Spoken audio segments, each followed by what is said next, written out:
Welcome back to Selmos engineering world. സെസത്തിൻ്റെ calculation സ്റ്റേജാണ് നമ്മൾ ഇന്ന് പറയാൻ പോകുന്നത്. സെസം എങ്ങനെ ഒരു കൺസ്ട്രക്ഷനിൽ അപ്ലൈ ചെയ്യും എന്നുള്ള രീതിക്കാണ്. സോ ഇത് ഫൈനലാണ്, തേർഡ് പാർട്ടാണ്.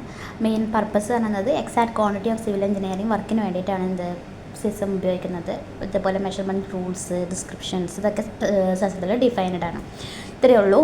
അതിൽ നമുക്ക് ഫൈനലി നമുക്കതിൻ്റെ ഒരു ജസ്റ്റ് എക്സ്പ്ലനേഷൻ. സെസം അല്ലെങ്കിൽ പോമി എന്ന് പറയുന്നത് ജസ്റ്റ് സ്റ്റാൻഡർഡൈസേഷൻ ഫോമാണ്, ഒരു യൂണിഫോമിറ്റി കൊണ്ടുവരാൻ വേണ്ടിയിട്ടാണ്. അതിൽ സ്റ്റെപ്പ് 1 എന്ന് പറയുന്നത് ഡ്രോയിങ്സിനെ റീഡ് ചെയ്യുക, അതേപോലെ തന്നെ സ്പെസിഫിക്കേഷൻസിനെ റീഡ് ചെയ്യുക. നമ്മളിപ്പോൾ ഒരു BOQ പ്രിപ്പയർ ചെയ്യുന്നതിന് മുന്നേ നമ്മൾ എന്താ ചെയ്യുക, ജസ്റ്റ് എസ്റ്റിമേഷൻ ഉണ്ടാക്കുന്നതിന് മുന്നേ എന്താ ചെയ്യുക, അത് തന്നെയാണത്. ആർക്കിടെക്ചറൽ ഡ്രോയിങ്സ് ഉണ്ടാവും, സ്ട്രക്ചറൽ ഡ്രോയിങ്സ്. ഇപ്പോൾ MEP അടക്കം ചെയ്യുന്ന ഒരാളാണെങ്കിൽ MEP ഡ്രോയിങ്സ് ഉണ്ടാവും. സോ ഡയമെൻഷൻസ്, ലെവൽസ് അതൊക്കെ റീഡ് ചെയ്യുക, അണ്ടർസ്റ്റാൻഡ് ചെയ്യുക. Then identify the work item as per session classes. Earth വർക്കാണോ അത് class C, concrete class G, masonry class H, steel class J. അങ്ങനെ ഒരുപാട് ക്ലാസ്സസ് ഉണ്ട്. സോ ഐഡൻറ്റിഫൈ ചെയ്യുക കാറ്റഗറി വൈസിൽ ഏതാണോ വർക്ക്, ആ വർക്കിനെ എന്ത് ചെയ്യാം, ഐഡൻറ്റിഫൈ ചെയ്യാം. സോ നമ്മളെന്ത് ചെയ്തു, ഡ്രോയിങ്സ് റീഡ് ചെയ്തു, സ്പെസിഫിക്കേഷൻസ് റീഡ് ചെയ്തു, എന്തൊക്കെയാണ് അവിടെ വരുന്ന കാറ്റഗറീസ് അതിലേപോലെ തന്നെ അത് ഏത് ക്ലാസ്സിൽ വരുന്നതാണ് സെസത്തിൽ എന്നുള്ളതും അണ്ടർസ്റ്റാൻഡ് ചെയ്തു. ശരിക്കും ബേസിക്കലി നല്ലോണം ഉണ്ടാക്കുന്ന ഒരാളാണെങ്കിൽ നമുക്കത് മനസ്സിലാവും.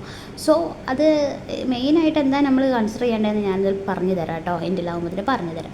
പിന്നെ understanding measurement rules for each work items. Measurement rules എന്താണ് മെഷർമെൻറ്റ് റൂൾസ്? ഓരോ മെഷർമെൻറ്റിനും ഓരോ യൂണിറ്റ്സ് ഉണ്ടാവും. അതേപോലെ തന്നെ അതിൻ്റെ റൂൾസ് എന്ന് പറയുന്നത് മെയിനായിട്ട് അതിൻ്റെ മെഷർമെൻറ്റ് യൂണിറ്റ്സ് ആണ്. അതെന്താ പറയുക, മീറ്റർ ക്യൂബിൽ ചെയ്യേണ്ടത്, മീറ്റർ സ്ക്വയറിൽ, കിലോഗ്രാമിൽ, നമ്പേഴ്സിൽ ചെയ്യേണ്ടതുണ്ടാവും. അതേപോലെ ലംസമിൽ ചെയ്യുന്നുണ്ടാവും. അപ്പോൾ സ്പെസിഫിക് മെഷർമെൻറ്റ് മെത്തേഡ് ഉണ്ടാവും. അതേപോലെ net volume, central line method, അങ്ങനെ വേസ്റ്റേജ്. ഇപ്പോൾ നമ്മൾ ഡക്റ്റിൻ്റെ ഭൂമി പറഞ്ഞപ്പോൾ നമ്മൾ ഡക്റ്റിൻ്റെ എന്തോ കാര്യം എടുത്തപ്പോൾ നമ്മൾ പറഞ്ഞു സെൻട്രൽ ലൈനിലൂടെ മെഷർമെൻറ്റ് എടുക്കണം. അതേപോലെ ഡ്രൈനേജിൻ്റെ പൈപ്പിൻ്റെ കാര്യമൊക്കെ പറഞ്ഞപ്പോൾ അതുപോലെ തന്നെയാണ്. 4ാമത്തെ സ്റ്റേജ് പറയുന്നത് ടേക്ക് മെഷർമെൻറ്റ് ഫ്രം ഡ്രോയിങ്സിൽ നിന്ന് മെഷർമെൻറ്റ് എടുക്കുക. അതിൻ്റെ ലെങ്ത്ത്, ബ്രെഡ്ത്ത്, ഡെപ്ത്ത്. ഇപ്പോൾ ഏരിയ ആണെങ്കിൽ ഇപ്പോൾ പ്ലാൻ സ്വിഫ്റ്റ് ഉപയോഗിച്ച് ചെയ്യുന്ന ഏരിയ എടുക്കാം. അതേപോലെ തന്നെ ഓട്ടോക്യാഡ് ഉപയോഗിച്ചിട്ട് എടുക്കാം. Do the calculations, quantity calculation per item.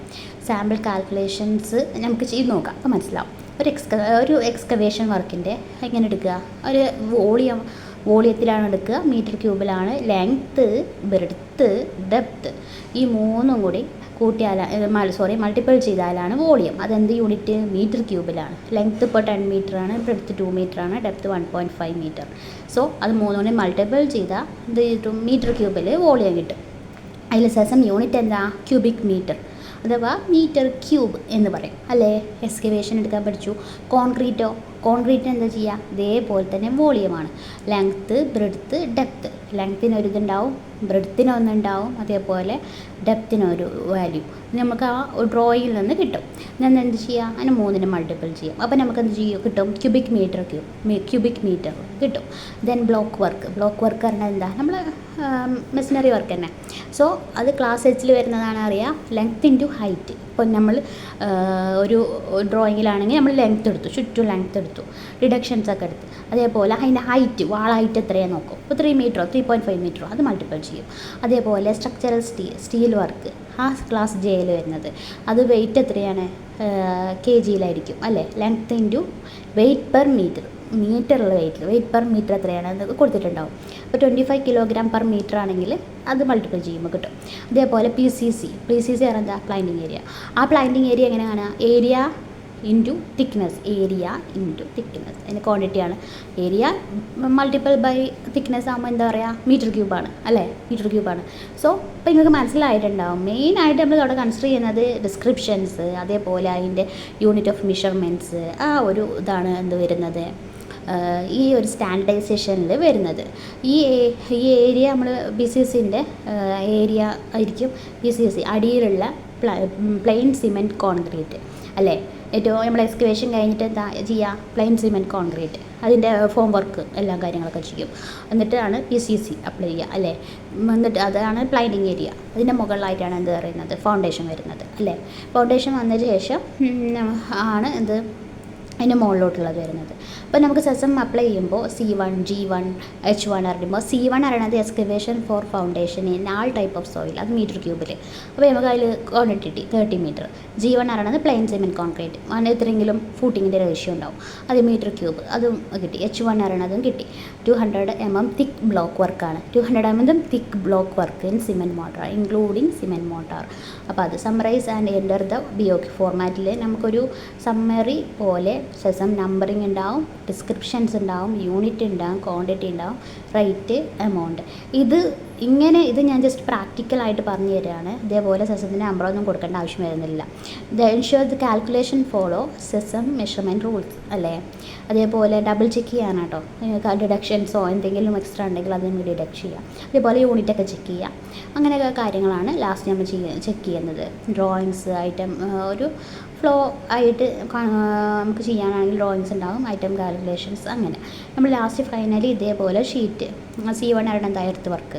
ഇത് നമുക്ക് ജസ്റ്റ് ഐറ്റം നമ്പറോ അല്ലെങ്കിൽ സെസം ക്ലാസ്സോ ഒന്നും കൊടുക്കേണ്ട ആവശ്യമൊന്നുമില്ല കേട്ടോ. ഡിസ്ക്രിപ്ഷനും യൂണിറ്റും quantity, rate, total amount of right, ഇത് മാത്രം കൊടുത്താൽ മതി. ഇത് മൂന്നും എന്താണ്, ഈ ക്വാണ്ടിറ്റി കിട്ടും, അതേപോലെ റേറ്റും കിട്ടും. ക്വാണ്ടിറ്റി മൾട്ടിപ്പിൾ ബൈ റൈറ്റ് ചെയ്താൽ ടോട്ടൽ എമൗണ്ടും കിട്ടും.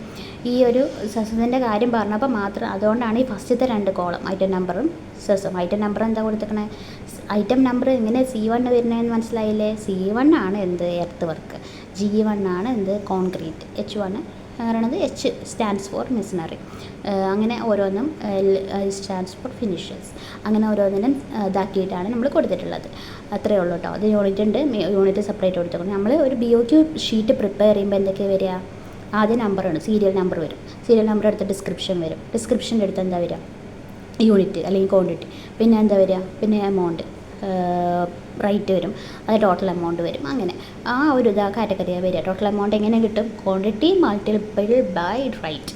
ക്വാണ്ടിറ്റീനെ മൾട്ടിപ്പിൾ ചെയ്യാണ് റേറ്റ് കൊണ്ട്.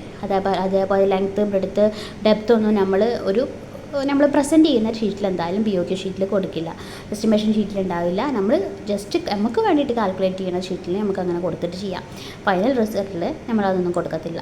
ദെൻ ഈ ഒരു മെഷർമെൻറ്റിൻ്റെ ഓരോ കോളം എന്തിനാണ് സ്റ്റാൻഡ് ചെയ്യുന്നത് എന്നുള്ളത് മനസ്സിലായിട്ടുണ്ടാകും. ഡിസ്ക്രിപ്ഷന്, യൂണിറ്റ്, ലെങ്ത്ത്, ബ്രെഡ്ത്ത്, ഡെപ്ത്ത് ഒക്കെ മീറ്ററിലാണ് എടുത്തിരിക്കുന്ന ക്വാണ്ടിറ്റി. അങ്ങനെ ഓരോന്നും അതുള്ളത്. ക്വാണ്ടിറ്റി ഫോർമുല നമുക്കറിയാം, വോളിയം കാണാനും ഏരിയ കാണാനും ടോട്ടൽ എമൗണ്ട് എങ്ങനെ ആയിരിക്കും കാണാൻ, ക്വാണ്ടിറ്റി മൾട്ടിപ്പിൾ വിത്ത് യൂണിറ്റ്, റേറ്റ്. വോളിയം എന്ന് പറയുന്നത് എന്താ, ലെങ്ത്ത്, ബ്രെഡ്ത്ത്, ഡെപ്ത്ത്. ഏരിയ ആണ് എന്താ, ലെങ്ത്ത് ബൈ എന്താ, ഹൈറ്റ്. വാൾ ഹൈറ്റ് ആണെങ്കിൽ വാൾ ഹൈറ്റ്. എക്സ്റ്റേണൽ ഉണ്ടാവും, ഇൻറ്റേർണൽ ഉണ്ടാവും. So thank you for watching.